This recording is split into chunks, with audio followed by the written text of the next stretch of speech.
Welcome you to our YouTube channel PNJ Legal.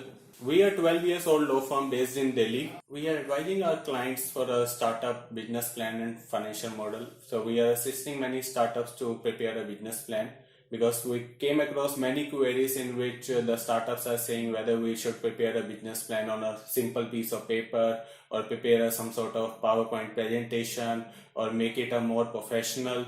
So option is yours. If you want to show it to some investors, yes, you can make it a professional. We are here to assist you in preparation of the same. But if you want to make it on a simple piece of paper, yes, you can do. In this video, you will cover many aspects that how we have to prepare a business plan more effective and successful. Startups always have a low budget. So if they would prepare their own, yes, it should be a futuristic and your plan.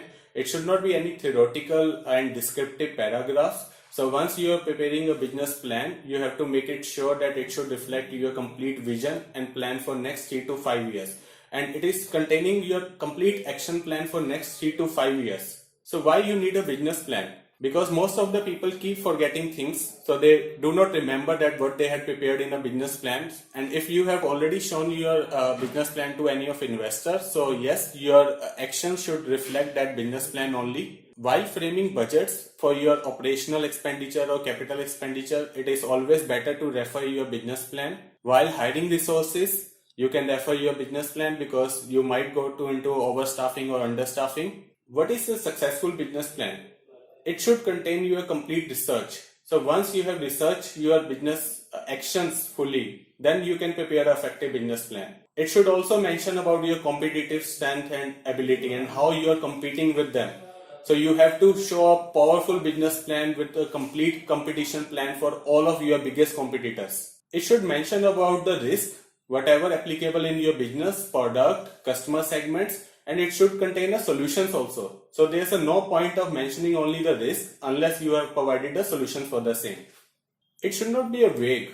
Once you have taken any assumptions which you have no clear action plan on how to achieve that, so there's no use of that. So don't make any assumptions which you are not sure of making it happen. So what are the uses of financial model? There's a business valuation you might have to do. You might have to show to your investor. So financial model will help you in making a complete business valuation.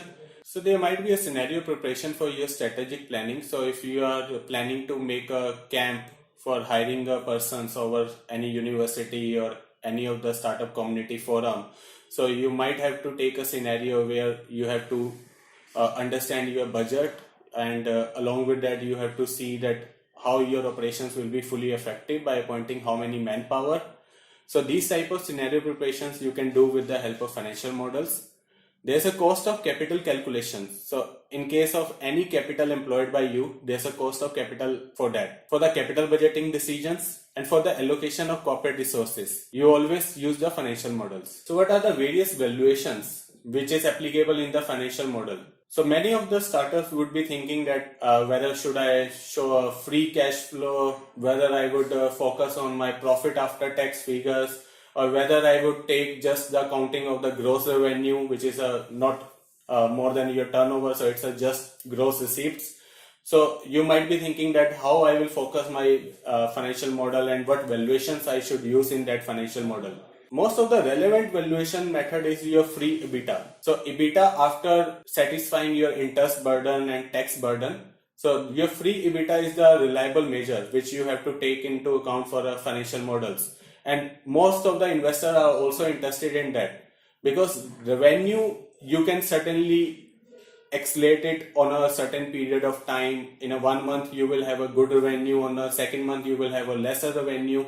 So revenue is not the accurate measure for the financial model. Most of the stakeholders would be interested in knowing about the enterprise value, that what enterprise value their business holds. It might not be similar to your net worth. It might contains your intangible asset rights. Most of the startups would also be interested in knowing about the terminal value. Now, what is a terminal value? Once you are showing your financial model to the investor, so they might ask you your terminal value after 5 years or 7 years or 10 years of business. So terminal value is based on your future profitability, because once you had made an effort today, it will realize you profits for a longer period of time.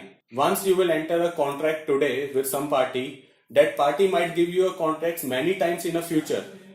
Once you hire some resource today and train them for your business, that resource would give you a profit in a longer period of time. So once after 5 years, there's a certain assumption factors which is taken into account to calculate the terminal value, which will reflect your future profitability. There's a various business plan methods in which we can reflect our business plan. So most of the startups use 4P of business to show their business plan. What is 4P? 4P is a product, promotion, place and price. Product is what else do your customer want. If you are showing them a one product, so what is your extension of the product range? Promotion is how you can create your referral network system. So how you are going to acquire your new potential customer. What is your customer lead cost to acquire one single customer? Place reflects your all markets, geographical locations, your markets of extension. Price reflect how you are evaluating your product pricing. It's a more aggressive, whether you are just working on a very smaller margins, whether you are just taking into a cost factors. What are the 9 key sections of your business plan? One is your executive summary. Second is your competitive segment. Third is about your product. Fourth is about your competitors. Fifth is your SWOT analysis, strength, weakness, opportunity, and threats. Sixth is your financials. Seventh is your growth plan, how you will achieve the growth in your business. Eighth is your funding plan, that how you are going to acquire your next deficit and cash shortage, whether your financial model is taking into account only the one investment or the future investments also. I see many startups who fail to present the financial model for their futuristic cash deficit. Most of the startups focus on their business plan and financial model to show a single tranche of investment. What will happen when your single tranche of investment is fully invested into the business and you need more money to carry out your more expansion plan? So if you show one investment and then total cash surplus in the next future years, then you are making a big mistake. You have to show your future cash flow also, when you will get into cash deficit in the next 3 years or 5 years, and how you will be going to recover that situation. There is another method to show your business plan which is called as 3C. What is 3C? 3C is your customer, competitor and corporation. Customer, you can segment by your objectives, coverage and market. Competitors is what you are going to achieve on the profits. Corporation, which will help you in either make or buy decision, whether you are a sole proprietorship firm, whether you are corporate, whether you are a LLP. For any of your business query or you want to understand anything about your business plan and financial model, you can write to us, you can comment us, you can subscribe to our channel. You will be getting lot more videos in the future which will cover your legal topics, legal aspects, business aspects, operational aspects. We also presenting lot of business opportunities for the startup and entrepreneurs who want a scalable business and profitable business in the future. So we have many businesses who want investment, who want a strategic tie-ups, who want the associate and network. So we are presenting those opportunities, and if you have any opportunity and you want to cover that opportunity through our channel, so you can come up with your concept and we will shoot the video for you.